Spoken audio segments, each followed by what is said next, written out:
God, এবার রাজ চক্রবর্তী সিনেমায় অভিনয় করবেন ঢাকার সিনেমার জনপ্রিয় নায়ক সুপারস্টার শাকিব খান।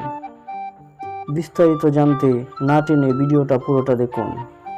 এবার শাকিব খানের সাথে জুটি বাঁধতে যাচ্ছেন কলকাতার বিখ্যাত পরিচালক রাজ চক্রবর্তী। এই নিয়ে শোল গরম নেট দুনিয়া। জানা গেছে ছবিটি মুক্তি পাবে 2025 সালের রোজার ঈদে। এই নিয়ে রাজ চক্রবর্তীর সাথে কথা হলে তিনি জানান, শাকিব আমার ভালো বন্ধু, ওর সাথে কাজ করতে পেরে আমার ভালো লাগছে। আশা করি ছবিটি মুক্তি পেলে দর্শক ভালোভাবে নেবে। সম্প্রতি শাকিব খান ব্যস্ত আছে তুফান সিনেমার মুভি নিয়ে। ছবিটি পরিচালনা করছেন রায়হান রাফি। সব কিছু ঠিকঠাক থাকলে আগামী রোজার ঈদে দেখা যাবে রাজ চক্রবর্তী ও শাকিব খানের নতুন মুভি।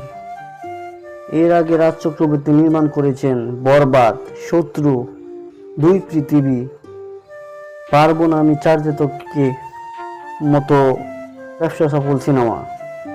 সো ভিউয়ার্স, কেমন হবে রাজ এবং শাকিবের জুটি জানিয়ে দিন কমেন্ট বক্সে। আরও এমন নিত্য নতুন ভিডিও পেতে আমার চ্যানেলটি সাবস্ক্রাইব করুন এবং একটি লাইক দিয়ে আমার চ্যানেলটির সাথেই থাকুন। ধন্যবাদ।